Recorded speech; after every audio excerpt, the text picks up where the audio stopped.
Coba, berarti orang kaya menurut agama Kristen tidak bisa masuk surga. Karena ajaran Yesus bukan dunia, akhirat. Untung, alhamdulillah sampai ini bukan Kristen loh, Bu. Andai kata sampai Kristen tidak bisa masuk surga. Persepuluhan, Pak. Kita itu ada persepuluhan. Ya, apapun yang dilakukan di dunia sekarang ini, apakah dia persepuluhan dan sebagainya, apalagi mereka yang punya rumah, punya villa segitu gede, menurut Alkitab tidak masuk surga. Dari pernyataan Ustadz ini, satu hal patut dipertanyakan adalah Kristen tak bisa masuk surga. Benarkah begitu? Agama Kristen berawal dari sebuah kota kecil di Yerusalem, tidak lama setelah kelahiran Yesus hingga kematiannya. Kelahiran hingga kematian dari Yesus serta kenaikan Yesus ke surga menjadi awal mula serta intisari dari kekristenan yang dipeluk oleh sebagian besar atau mayoritas orang di dunia ini. Di Indonesia agama ini menjadi agama terbesar kedua setelah agama Islam. Agama Kristen merupakan agama yang didasarkan pada ajaran Yesus Kristus serta riwayat hidup atau berdasarkan sejarah perjalanan Yesus Kristus. Penganut agama Kristen percaya jika Yesus Kristus adalah anak Allah dan menjadi juru selamat manusia yang diutus sebagai Mesias atau Kristus yang tertuang dalam Perjanjian Lama. Hal ini diyakini berdasarkan setiap pernyataan dan ajaran Yesus, baik itu yang didahului dengan suatu nubuatan dari nabi terdahulu, seluruhnya terbukti. Seluruh tugas-tugasnya di dunia telah ia genapi dan dia buktikan. Salah satu ajarannya yang menjadi landasan pengharapan umat Kristen untuk menjadi penghuni sorgawi adalah sebagaimana yang dituliskan oleh Yohanes 14 ayat 1 hingga 7, yang berbunyi, "Janganlah gelisah hatimu, percayalah kepada Allah, percayalah juga kepadaku. Di rumah Bapakku banyak tempat tinggal. Jika tidak demikian, tentu aku mengatakannya kepadamu.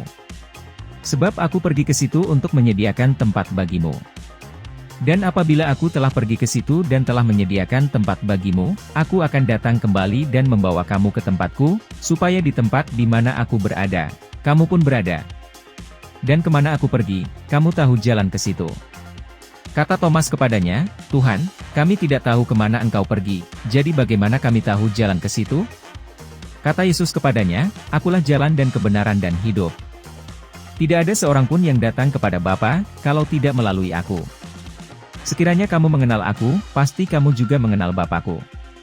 Sekarang ini kamu mengenal dia dan kamu telah melihat dia." Firman ini muncul saat salah seorang muridnya bernama Thomas bertanya tentang kehidupan yang harus dilakoninya agar bisa menuju sorga. Umat Muslim meyakini bahwa sosok Yesus Kristus ini adalah orang yang sama dengan Isa Al-Masih di dalam Al-Quran, meskipun hal tersebut umat Kristen tidak dapat menerimanya dengan alasan terlalu banyak faktor-faktor yang dapat dipertimbangkan sebagai pembeda dari kedua sosok ini.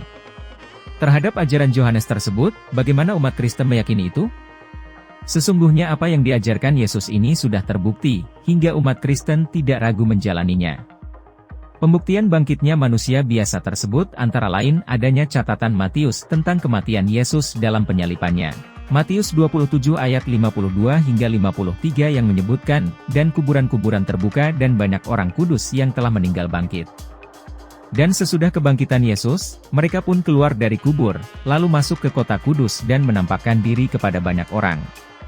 Nats ini memberi gambaran bukti bahwa di samping pribadi Yesus Kristus yang bangkit kembali dari kematiannya, juga banyak manusia biasa yang takut dengan Allah yang sebelumnya telah lama meninggal dalam kekudusannya itu, ikut bangkit kembali. Tentang kematian dan kebangkitan ini Yesus telah menubuatkan itu sebelumnya. Tentang firman-Nya yang menyatakan bahwa Dialah kehidupan itu.